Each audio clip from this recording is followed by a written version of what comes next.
क्या आपने कभी ये सोचा है कि what is ECMAScript and how it is different from JavaScript?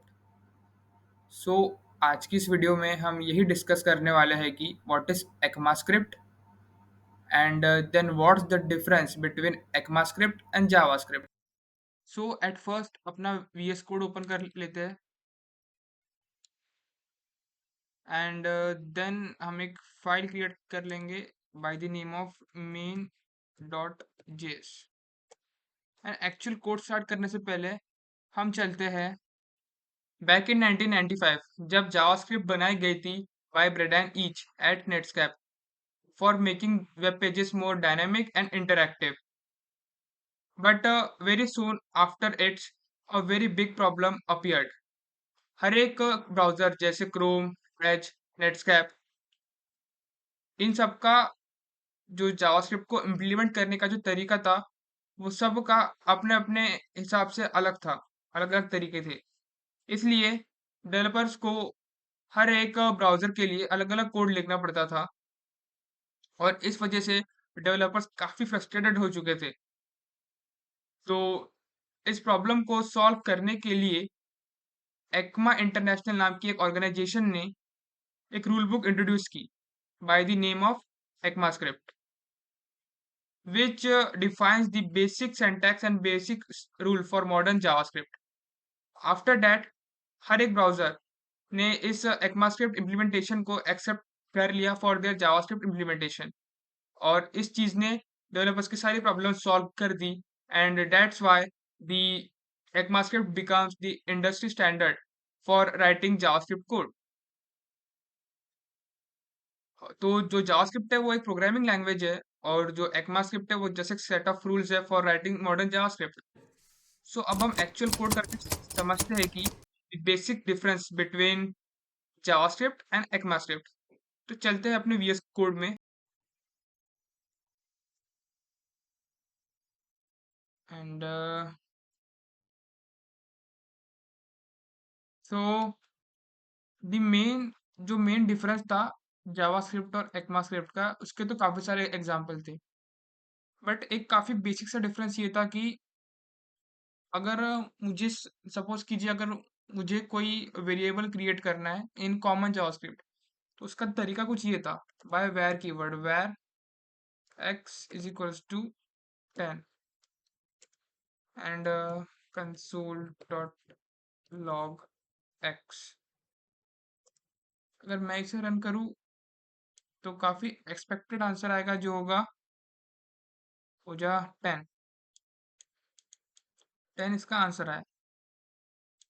Okay, लेकिन इसमें प्रॉब्लम ये थी कि जैसे अगर मैं और एक वेरिएबल क्रिएट करता हूँ सेम नेम का x और उसे उसकी वैल्यू चेंज करता हूँ 20 और फिर रन करता हूँ तो बाय डिफॉल्ट कोई एरर नहीं आ रहा है, कोई एरर नहीं आ रहा है और एज अ प्रोग्रामर ऐसा बिहेवियर आप कभी नहीं चाहोगे।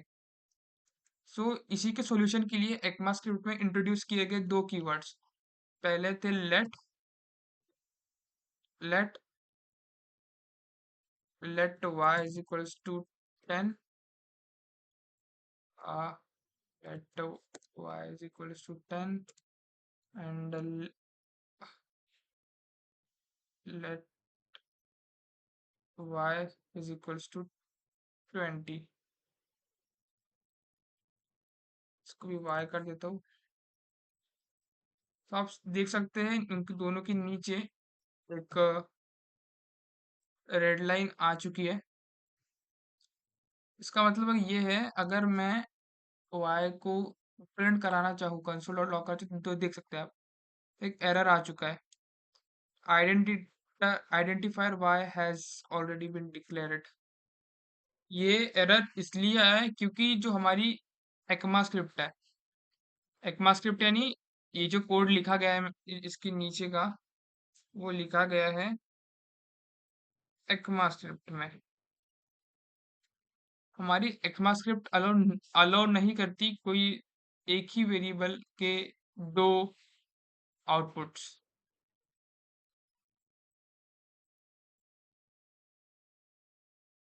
एक अनदर एग्जांपल ये भी है कि कॉन्स्ट कॉन्स्ट कीवर्ड एक जस्ट मतलब सिमिलर ही है लेट की तरह। बस जो डिफरेंस है वो ये है कि कॉन्स्ट का जो स्कोप होता है वो ग्लोबल स्कोप होता है।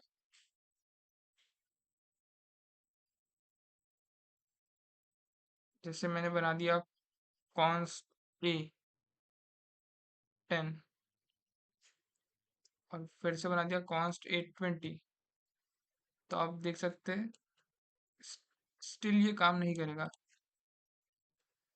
क्योंकि ECMA स्क्रिप्ट जो है वो अलो करती ही नहीं है रीडिक्लेरेशन को। बट कॉमन जावास्क्रिप्ट जो जो जो वैर है, जो कॉमन जावास्क्रिप्ट में लिखा गया है, वो इस चीज को अलो करता है रीडिक्लेरेशन को। तो ये एक काफी बेसिक सा डिफरेंस था between common JavaScript and ECMA script. अब इसको क्लियर कर देते हैं। एक काफी क्रिटिकल डिफरेंस ये भी है कि जैसे अगर मुझे कॉमन जावास्क्रिप्ट के अंदर कुछ कोई फाइल इंपोर्ट करनी है, तो उसका जो सिंटैक्स होता है वो होता है कॉन्स्ट। सपोज करते हैं मुझे एफएस फाइल इंपोर्ट करना है, तो मुझे सिंटैक्स ये होगा const FS is equals to require FS. But अगर यही चीज मुझे सेम ECMA स्क्रिप्ट में करनी हो,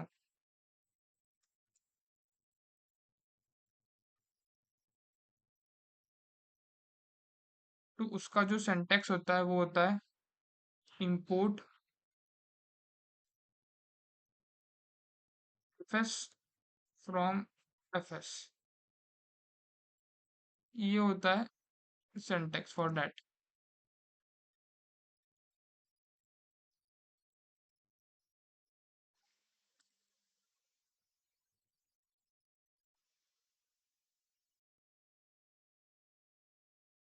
सो यस, यही थे कुछ basic difference between common JavaScript and ECMAScript। So thank you for watch our video. और अगर वीडियो अच्छी लगी हो तो मेरे चैनल को सब्सक्राइब, वीडियो को लाइक और शेयर ज़रूर कर देना। थैंक्स।